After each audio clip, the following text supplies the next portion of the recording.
After finishing the finale for Stranger Things, Volume 3, Season 5, those 8 episodes, I noticed a theme that's going on in a lot of shows where straight couples seem to get the the queen experience, where the primary couples in most shows that are mainstream are straight ones. You look at Stranger Things, how most of the straight couples got a happy ending. Um, we got a lot of confirmation on the progress of the relationship past the finale. We had a lot of questions answered. We saw PDA, conversation, and we got a resolution. Even if Jancy was not an in couple, we still got like 10 minutes of them figuring out why they're not right for each other. But then you look at the gay couples, and when I use the word gay, I mean not straight. You look at the two big couples, and by couple, I mean one was more of a ship, and the other was actually canon. You look at Vicky and Robin's relationship. How Vicky vanished from the finale. There's no confirmation that anything progressed with them beyond the fight. We don't know if they're together. We don't know if they're dating. They didn't even get the restaurant scene. Okay?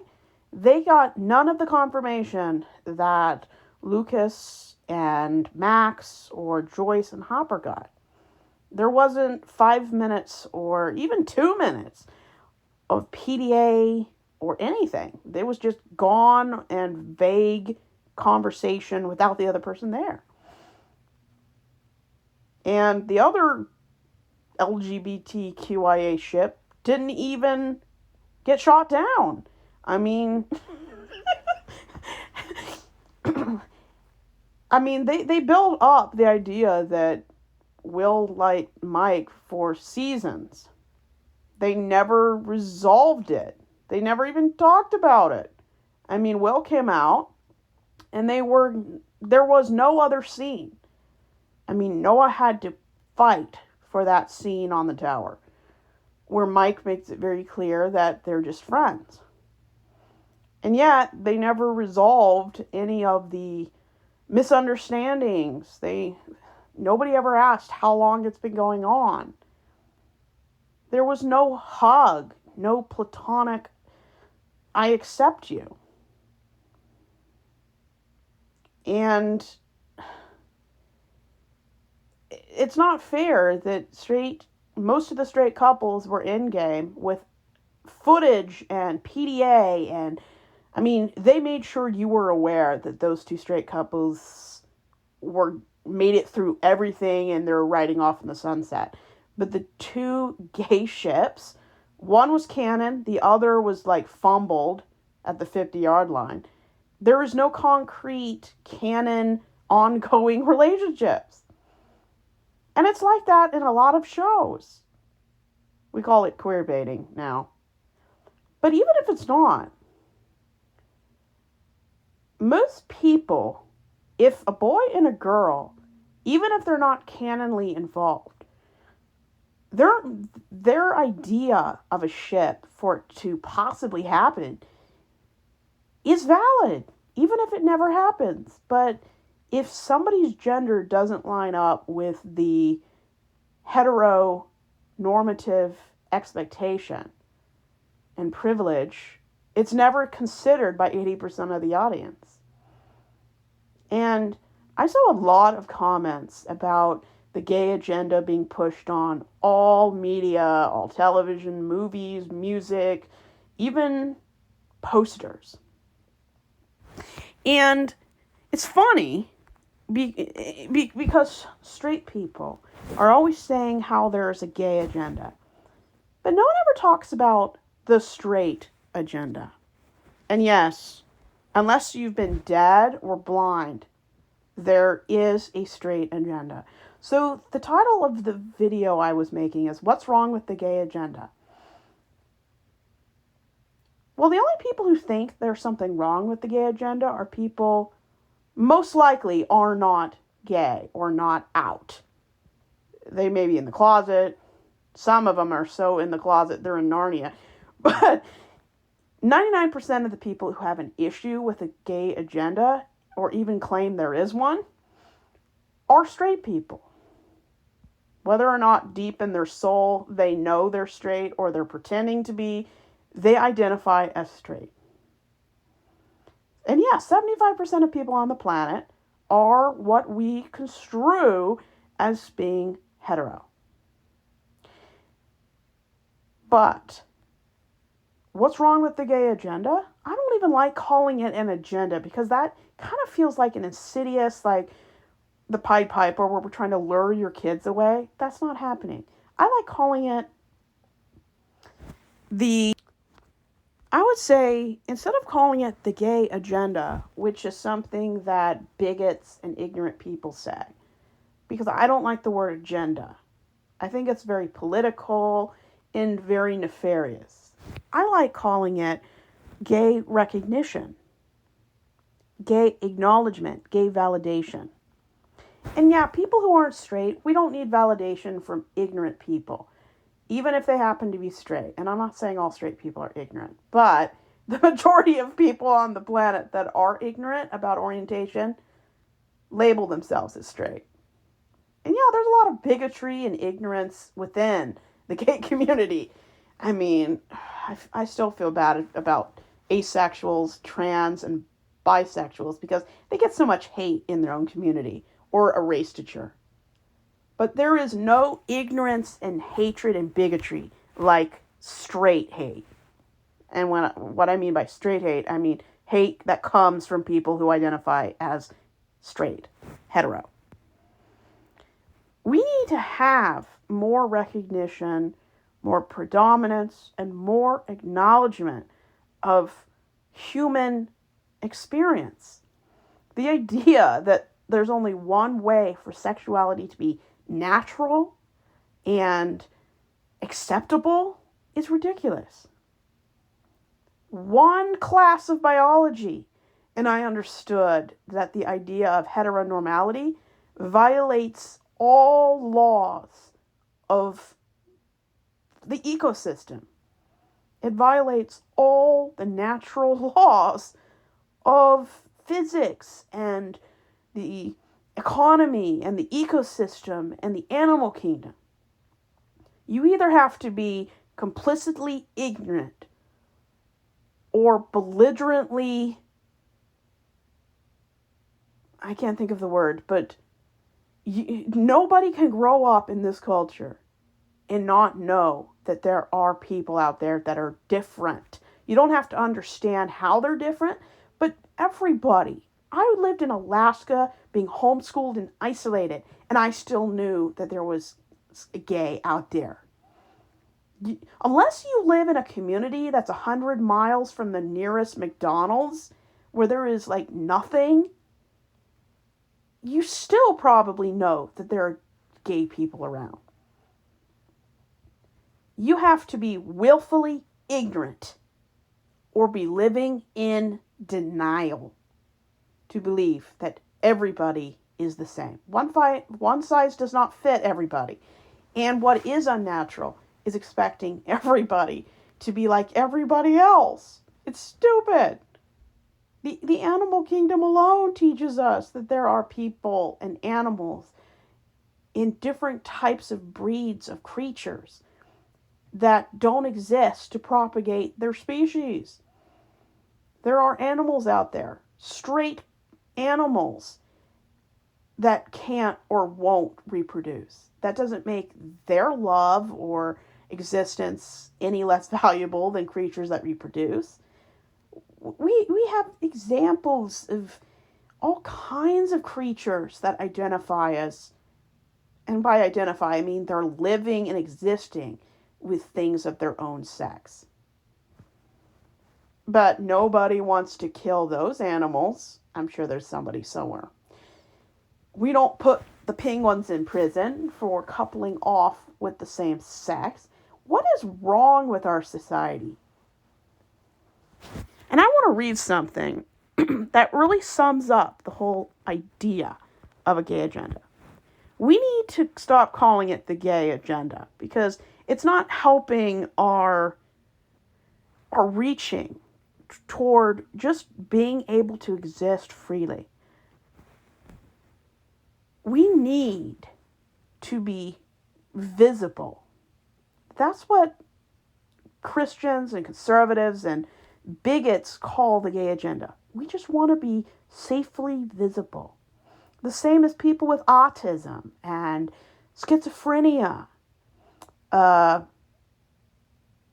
intelligent people, short people, curly-haired people. They just want to be acknowledged. They want to be visible. They want to not be erased. They just want to exist. We want to be gaily visible. That's all. We don't want privilege. We don't want to create laws that make it illegal to be anything but gay. We just want to be visible. So no, there is nothing wrong with having a gay agenda or wanting to be gay visible. What's ironic is that the people, whether they're intentionally being bigots or woefully ignorant and uneducated, they all have an agenda. If all gay agendas stopped existing, the people don't stop existing, but the visibility stopped, kind of during the 30s, 40s, 50s, and 60s, during the Hays Code, they will fill that vacuum with their own agenda. We call it the straight agenda. It's very much alive. If you turn on the television, 9 out of 10 shows are almost all white and almost all straight. Nobody calls you delusional for believing that a girl who's best friends with a boy who is canonly known to be in love with that friend who's a boy, they will never call you delusional hoping that that girl will get with that boy. But they will call you delusional if the girl best friend is a guy. That's homophobia. Now, if you don't see the ship, if you feel like their personalities and their interests and their way of life is so different, they wouldn't be a good fit, fine.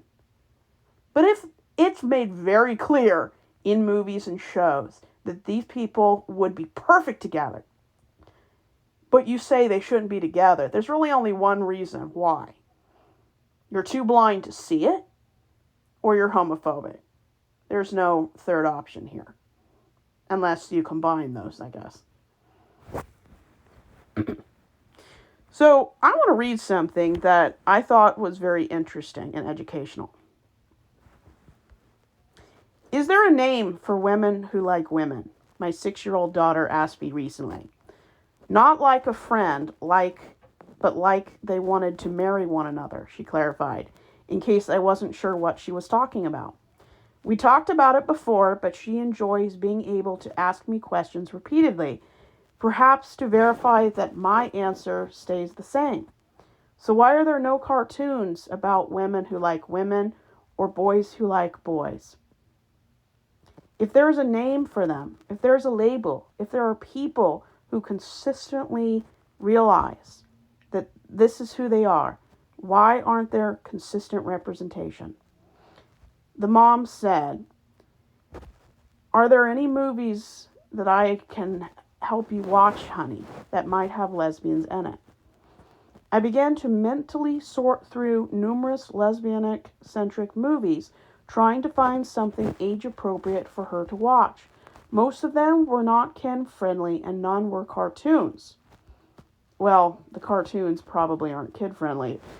Don't make the mistake of watching Family Guy or American Dad or, God forbid, South Park. Most are rated R, TVMA, or aren't put on sites for kids. Many times merely because they involve queerness, but often because of a lesbian-centric mainstream stories involve some sort of graphic love scene that seems more for shock value or for the gaze of cishet males. The best I could give her was the film Out, a short film that Disney was so progressive as to produce about a gay man coming out to his parents, which involved him turning into a dog because, well, how do you make a grown-up coming out to his older parents possibly appeal to younger audiences? Turn him into a dog, of course, and have him pee on the floor and bite his mom, all to avoid them discovering that he's gay. Don't get me wrong, it was a very moving short. I cried, but it's not about lesbians, and it was not ideal. But it was all the representation I had at my fingertips. The whole thing got me thinking. We've all heard the phrase gay agenda thrown around. Those of us who are queer have all heard some cishet person declare, I mean, I don't care who you love, but does it have to be shoved in our faces? And yet that is exactly what has happened to every one of us queer people with straightness since the day we were born. Movies, television shows, books, news articles, social media, and advertisements all push hard for us to learn that cishet plus cishet girl love equals love, and anything else is tolerated, erased, or not the norm. Anything else involves struggle and hurt and suffering and rejection. Sometimes that ends with the bury your gays trope. You can't just have a fairy tale where everyone lives happily ever after with queer characters. The straight agenda insists that only straight characters get that. I've actually watched several movies. I'm not going to go into their titles because some of them I don't speak the language, so I don't know their titles. But I have watched several straight couples who did not end up together, and they were considered some of the greatest movies of that decade. I think one of them was like 6 feet apart, where one or two, I think it was a heterosexual boy and girl who somebody had like cystic fibrosis, and I think the girl died. And it was considered one of the best movies of the year because they killed off one of the heterosexual parts of the couple. While they've done that by the thousands in queer media, and not one of them is probably listed on the top movies of the decade, unless you count Brokeback Mountain. It's considered the greatest love story ever told to kill off a straight love partner. But when you kill off a gay love partner, it's considered a tragedy, not the greatest movie ever made. LGBTQ stories of any kind in mainstream media usually revolves around something tragic, a struggle, guilt, hurt, pain, or death. Or sometimes they do get a happy ending, but it's not the closure, it's not the long period of time, and it's not dealt with or presented with the compassion, love, and nostalgia that straight in-game couples receive. We always die at the end, or watch someone die, or lose our family, or are rejected by our friends, or are kicked out of somewhere. We're beaten, we're assaulted. Sometimes our pain is used to push the straight in-game couple together, or to patch up a toxic or ending straight in-game couple. The list of unhappiness and loneliness that flows across movie screens and TV series when involving queer stories goes on. While there is nothing wrong with telling these stories, in fact, it's necessary that some such narratives are not silenced. We do deserve happily ever after as well.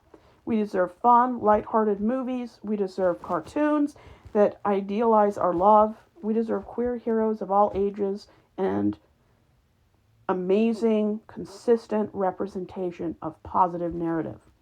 We deserve queer main characters who can just exist in the world, have fun, and be happy. Stories where the conflict that drives the stories have nothing to do with our queerness, does not boost a straight couple, or is not done for shock factor. But with the straight agenda won't allow that.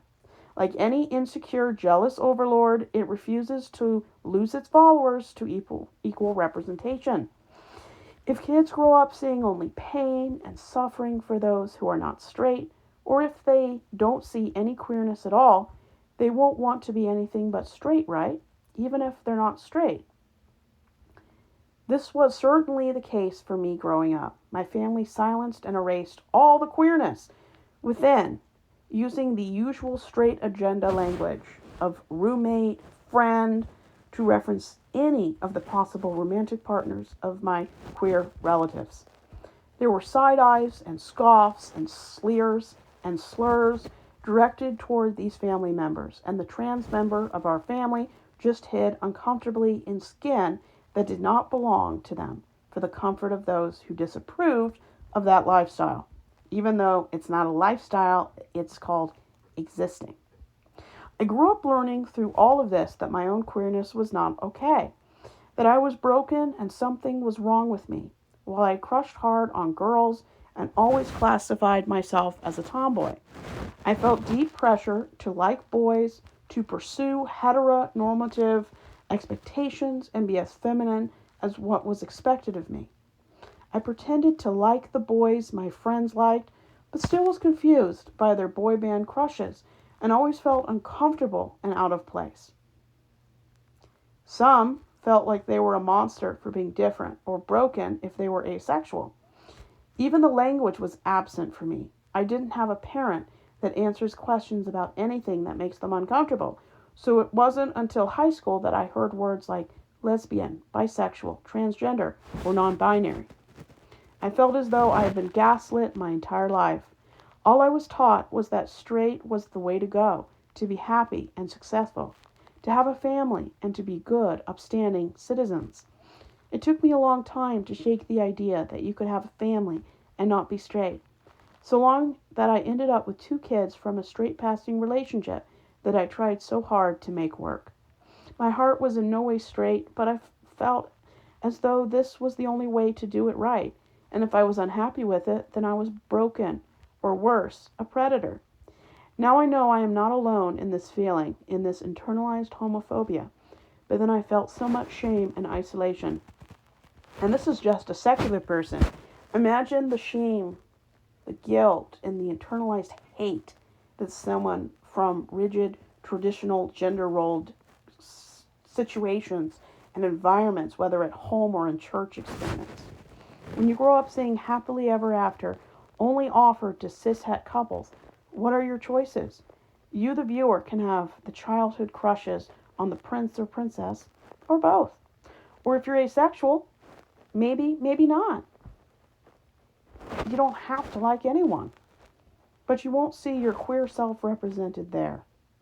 Maybe in 2025, but not in the 90s when I grew up. Only Disney princesses falling for Disney princes will show up. Superheroes always end up with the reward of a cisgendered person of the opposite sex fawning over them. The cishet girl always gets the cis guy, and vice versa.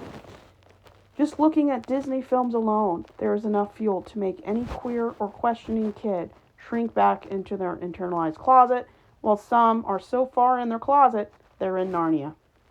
Even in Toy Story, a movie centered around toys coming to life when no one is looking, there is a romance between the main character Woody and the porcelain lamp Bo Peep, as well as the hint of romantic interest between Buzz Lightyear and Jessie, Woody's sister.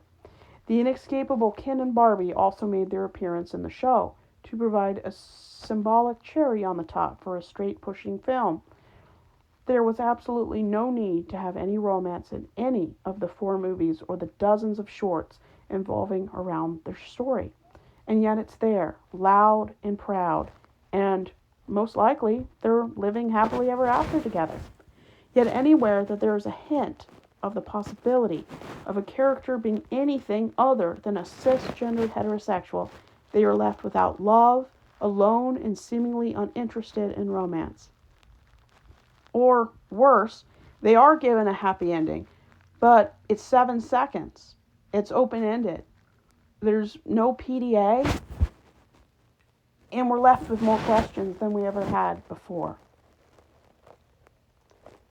There was a rumor that Elsa from Frozen was perhaps gay. Speculation was raised by her song Let It Go, as well as the fact that she could be locked in her room so that no one would know she was different, because different, sensitive, are euphemisms for people who perhaps don't infuse within their toxic masculine or feminine gender role expectation. Queer fans everywhere saw their own closets indirectly represented there, and an excited chapter began about this character. But in all the Frozen shorts and spin-offs and sequels, she remains celibate, so concerned about what makes her different and how it may be hurting everyone around her that she doesn't have time or the desire to find love for her own. But her sister does, twice. Once with a deceptive, self-centered man, and after with a man whom everyone praised because he had a basic human skill, like respect for his partner and the basic ability to respect boundaries and bodily autonomy. So the cishet girl once again gets her man, and Elsa, the possibly queer one, continues to be single, troubled, and alone. Again and again, straightness equals living together happily ever after, and non-straight straight equals turmoil, guilt, and loneliness. Even outside of the blaring issues with Disney, the straight agenda is everywhere, pushed on us again and again. Look at all the famous straight couples that we all get to know from a very young age. Kermit and Miss Piggy, Barbie and Ken, Spider-Man and MJ, Gloria and Melman, Branch and Poppy, Superman and Lois, Bugs Bunny and Lola, Hiccup and Astrid, Fred and Daphne, Shrek and Fiona, Wesley and Buttercup. Even Santa has a Mrs. Claus.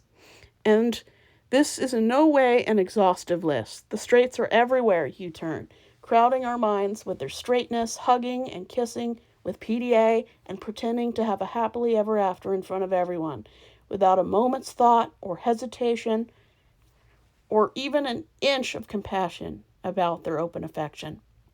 Meanwhile, characters like Bert and Ernie are regulated to separate beds and the ubiquitous status of roommates. But that's not all. Even in children's songs, these innocent ones that you sing to your developing child under one are loaded with aggressive straightness. Baby Shark has a baby shark and mommy shark in the wheels on the bus. Mommies shush their babies while daddies tell the babies they love them. Even in many songs like Hey Diddle Diddle or Sing a Song of Sixpence, there's a king and a queen. Even in the straight agenda, there's a variant of where and how you name each finger as a member of the family. Daddy finger, mommy finger, brother finger, sister finger, and baby finger, further enforcing the straight family nuclear model. And of course, there's Jack and Jill, which does not directly place them as a couple, but continues the trend of cis boys and cis girls being explicitly paired together. Alongside the strictly binary heterosexuality is literally shoved in our faces, down our throats, and up our butts, from the moment we open our eyes to the moment we close our eyes at night. The moment we come in from being, we are played songs and read stories that tell us inadvertently that families are made up of a mom and a dad, cishet being an unspoken given, a default, a cruel default. Anything else is inadvertently taught as being simply something else, unnatural, unbiblical, and a threat to heterosexual, godly, traditional values. And this requires a preface, a side note, something sort of an indicator before it, almost like a disclaimer of an R-rated movie. Not appropriate for all ages. It's just not family. But a gay family, or a family with two moms, or a family of surrogacies, a family that started out for any reason or any expectations. Whatever is descriptive or necessary to identify the otherness is implied. However, straightness is ever so present as the norm, that it never requires any reason to be signified. We never hear about the straight family or the straight couple or the straight man, woman, or person. Straight doesn't need to be specified. This aggressive straight pushing begins so far back in our minds that we almost mistake it for being the natural state of things. Why are there even closets? Why do queers of any age still hesitate to come out?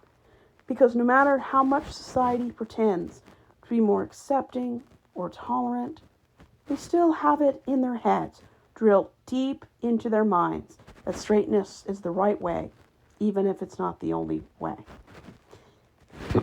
As a queer parent, the straight agenda has become glaringly obvious. I've become hyper aware of how little queer families are represented, especially in younger kids' media. Finding stories in books, shows, television shows, even clothing that doesn't push the straight agenda or the gender binary is very difficult. Unless you make a huge effort, your child will be simply assaulted with endless straightness. In the end, my daughter decided that Rhea and Namari got married, even if Disney doesn't show it in the movie. She got her lesbian moment, even if she had to make it up. Good for her. But too many kids don't get that. They don't get to see themselves or their family represented by anything that isn't produced by wholesome companies such as Disney. Why is this? On one hand, there's a movement of inclusion and diversity, yet on the other hand, there is a push that straight is the right way. Resistance to placing more queer characters in media and for children access is justified by saying it's inappropriate to sexualize children's stories. Two moms picking up their kid from daycare in the background of Toy Story 4 was met with outrage and was called a scandal. But stories like Ariel marrying Eric when she was 16 and she had known him for 3 days is just okay. Snow White was 13 when she was dead and couldn't give consent when a prince thought it was a good idea to kiss her without permission. Anna meets a guy and after a song about liking the same sandwiches, decides to marry him. Advertisements with boy toddlers kissing girl toddlers are adorable, and Monster High dolls that wear crop tops, platform shoes, and copious amounts of makeup are acceptable. But the possibility that a movie like Luca is about a pre-pubescent crush between two boys or two women picking up their child is too sexual for kids? The straight agenda is very real. That is a problem, which keeps people closeted and teaches that homophobia for a young child can happen if left unchecked. We can perhaps move on once adults can freely accept that stories like the one my 6-year-old daughter made up about two characters who may or may not develop into a canon couple happens. Perhaps we can see the end of the reign of terror of the straight agenda. But until then, don't talk to me about my gay agenda being stuffed down your child's face when all I see are straight couples aggressively promoted and pushed on my children every day. There is nothing wrong with being straight. Any love is beautiful. But the straight agenda leaves children of all ages feeling as though they have little to no positive representation. That there's not much of a choice. You're either straight or something else that is deviant, predator, or not normal. Marian Wright Alderman said, "You can't be what you can't see." While this is not completely correct, as you can be queer even though you don't know it and can't see representation around you, the point is that there is a giant gap that needs to be filled where queer representation is lacking. By the time kids are old enough to access some of the available queer media, the straight agenda has already planted itself firmly in their minds. The straight norm has already been established. Queerness needs to stop being treated like a taboo. It needs to be extracted from the label of a special children's story for queer families so that they can feel included, but no one else needs to read it because it's clearly labeled as non-heterosexual content. Elsa needs to come out when she's ready. The producers of Luca need to find the courage to admit that this is a wonderful story about a crush, which happens to be with two people of the same sex. They need to get married or find a way to live together or be partners that fits with their morals. We need to find new and exciting stories where the main character is queer. We need the spoon to run away with the fork. We need queer representation for children to overturn the straight agenda so that we can be free to discover who we are without its omnibus influence. The agenda should just be you. It's funny how straight people think that there's an insidious predatory agenda out there trying to target your kids and turn your straight kids gay. Has anybody who has watched gay or LGBTQIA positive representation, has any 100% straight people ever decided that they were anything but straight unless they were already gay? I have watched all kinds of beliefs, ways of life, genders, and stories. Not one time did I ever change who I was because of what I had seen. I may have changed my philosophies if I found out I was ignorant and I learned something, but I haven't turned gay just because I've watched Brokeback Mountain. There is a predatory agenda. The idea that just because something has more members, that it's more legitimate, that anything else that isn't this group is predatory is ridiculous. It's ridiculous. 25% of the world isn't straight. And thank goodness we have different kinds of people. The world would be boring if everyone was straight or if everyone was gay. We like a Crayola carton. There are different orientations, preferences, desires, sometimes the lack of desire for a time or for your whole life. There's nothing wrong with that. What is wrong is being told you're wrong or broken because you're not in a narrow focal point, an orientation that is worshipped. What's really damaging is that toxic heterosexuality teaches people that anything that isn't hetero is predatory. That trans people will take your kids or touch you in bathrooms. That just doesn't happen. 95% of predators are cis heterosexual men with the image of respectability. Heteros are most likely to touch your kids, to shoot up a place. That's not to say that straights are bad, but because they're the group with the most members, they are the most likely to commit certain crimes and have certain opinions. And I'm working through my own internalized heterosexuality.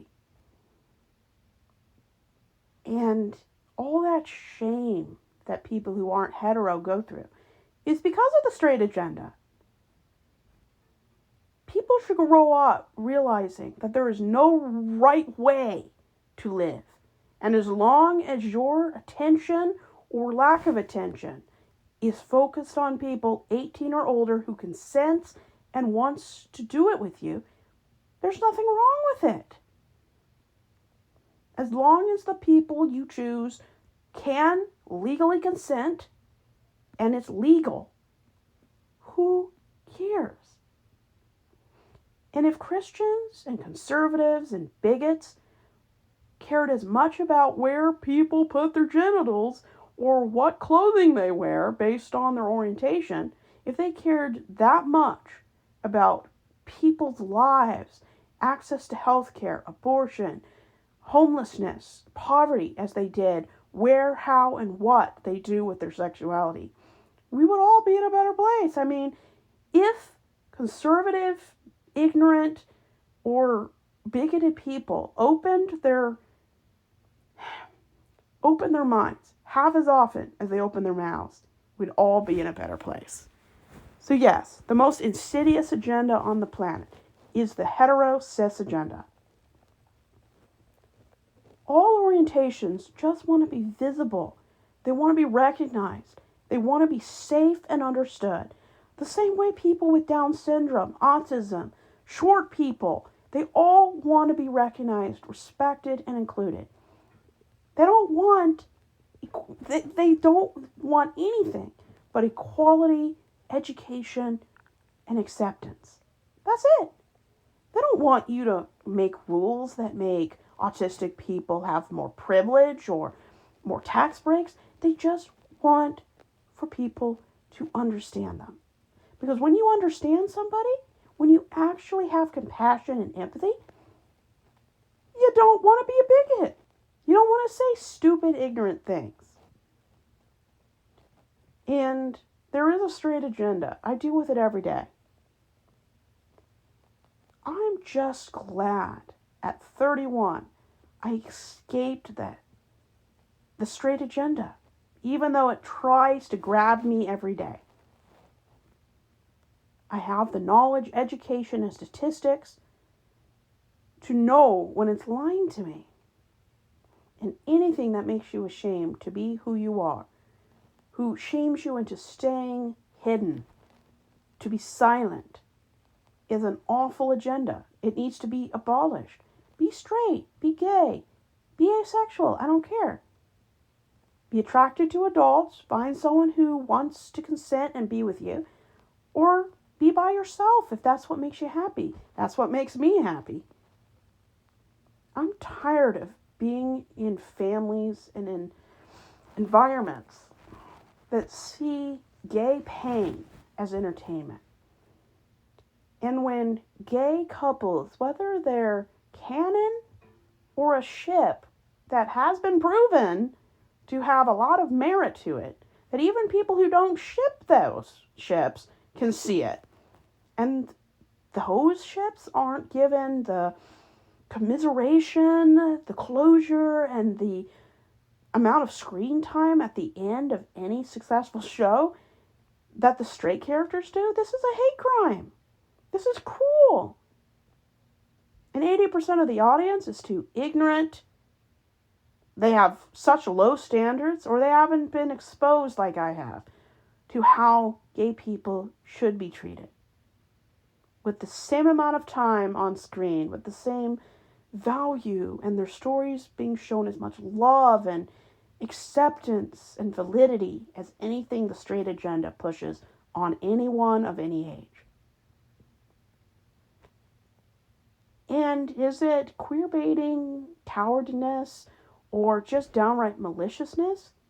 I think it's a combination of all of them. And what's sad is, we don't live in a time anymore where there are laws that prohibit gay people as being seen as decent human beings with happy ever afters. I'm not saying that you can never kill off someone who happens to be gay in a show, any more than you can't kill off Asians or black people in movies. But make sure that every character you create or show on screen or write in a book, the character's inevitable conclusion has to make sense. It has to do justice to the love that the members who watch it feel.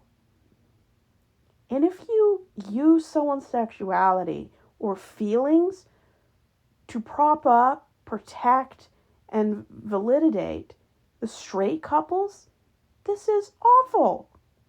You're teaching the next generation that, well, we're lucky to never to get a happy ending, but you better not expect more than 5 seconds of a brief flash. That's homophobia.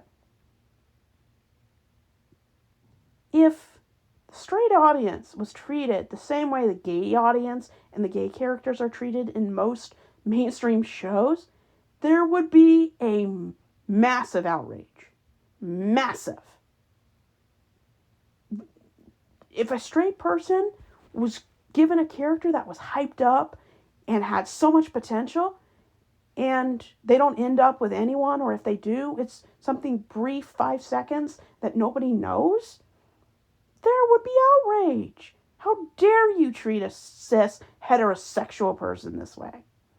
And yet nobody in mainstream by the numbers cares if someone who isn't hetero gets treated that way. And yeah, the character doesn't have to die to bury your gays. Sometimes bury your gays is when the writers and producers treat a gay character who may get a happy ever after with very little kindness and empathy. That's a type of bury your gays.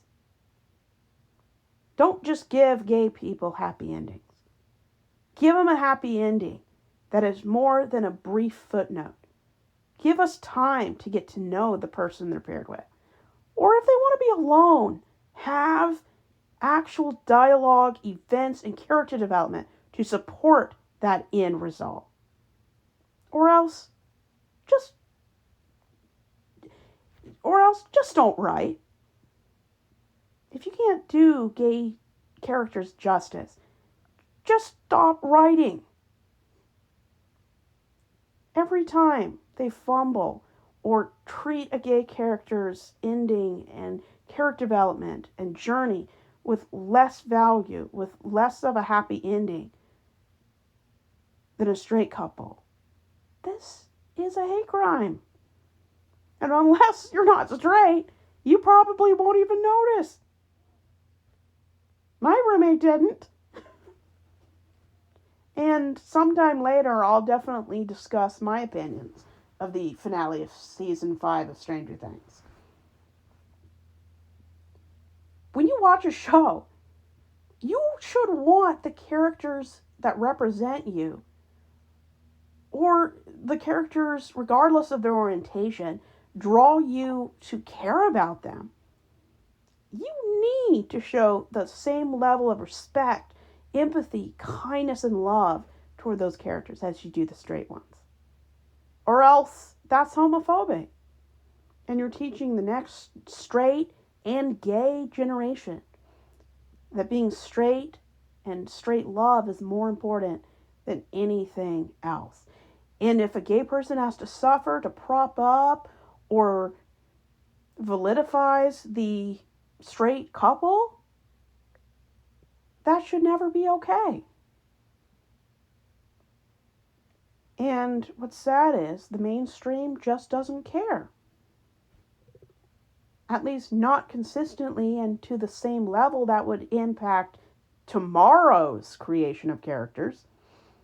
But hopefully by the time I die, we don't see things like queer baiting anymore. Society just won't tolerate it. And it's so sad how our society just fumbles with things they don't understand or just don't care about. And you don't have to be gay to be angry about the terrible way that mainstream shows kill off,